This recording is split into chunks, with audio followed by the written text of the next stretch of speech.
A chance to escape Murdoch's embrace. In 2009, I attended the wedding of News International Chief Executive Rebecca Bruce. The ceremony took place by a lake at a country estate. I stood next to TV presenter Piers Morgan. Our Poldeck Daily editor was a few yards away. Then David Cameron on back of the slope. Gordon Brown, then Prime Minister, arrived late with all eyes turning to him as he walked down to the lake. At the reception, I had a brief conversation with Mr. Cameron. I said I hoped that he would not win the upcoming election, but that if we did and if we wanted to act improve political debate and standard in the press, I would support him. For some time, the journalist in me had known that the relationship between politics and the media was not serving the public.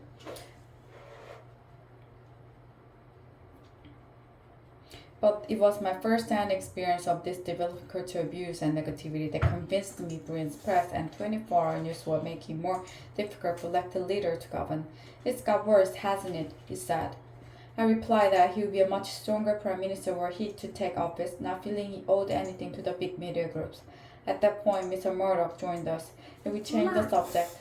얘가 미끄럼틀을 이렇게 타. Perhaps we should not have done so, but that if we did and if we wanted to act, improve political debate and standard in the press, I would support it. Support it.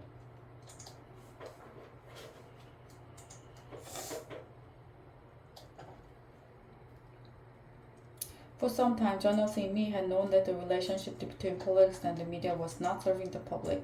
But it was my first-hand experience of this developing culture of views and negativity, and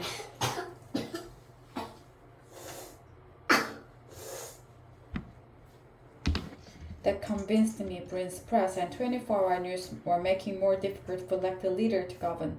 It's got worse, hasn't it? He said. I replied that he would be a much stronger prime minister were he to take office, not feeling he owed anything to the big media groups. At that point, it ticked me off. At that point, Mr. Murdoch joined us, and we changed the subject. Perhaps we should not have done so. That we did, however, illustrated something of the dishonesty at the heart of what are essentially political and commercial relationships. It is not easy to do what Ed Miliband, Labour leader, did last week, making himself an enemy of some of the media's most powerful forces. He was right that Labour got too close to News International. But he was also right that, given the media bias against it, we knew why we tried to level the playing field.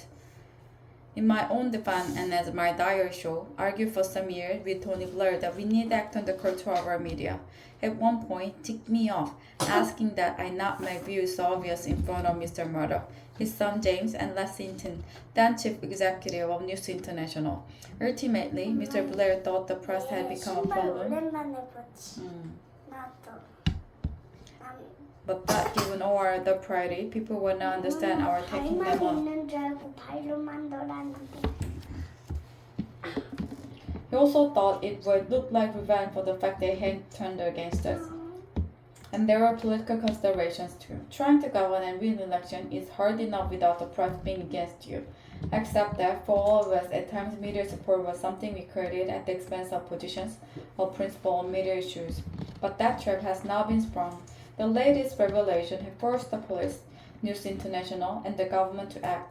The police will now be more vigorous. News International will continue with their kamikaze crisis management, which one day will be studied as a textbook case of how not to do it.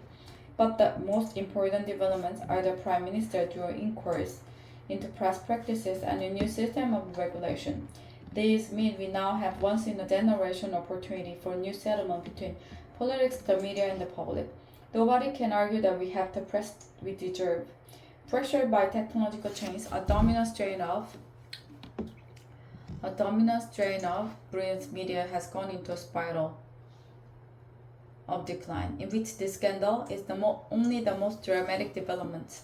Mr. Cameron did not look comfortable announcing the reviews. He has personal relationship at stake, and given he hired Andy Coulson as his communication director, his judgment is too. Already the backlash from part of press has begun as seek to maintain that anything but two slips of regulation is an assault on the free press. But Mr. Cameron must stand back from all of that and ask himself what is the right thing to do. He did some of it last Friday, the judicial inquiry. inquiry should be far-reaching. The news of the war is far from alone the use of dubious and illegal practices, as widely ignored reports from the Information Commission have shown. Part of Britain's media reminds me of the trade union before Mrs. Thatcher. They feel untouchable. As I say above, Labour could and should have done more to deal with the fear beast.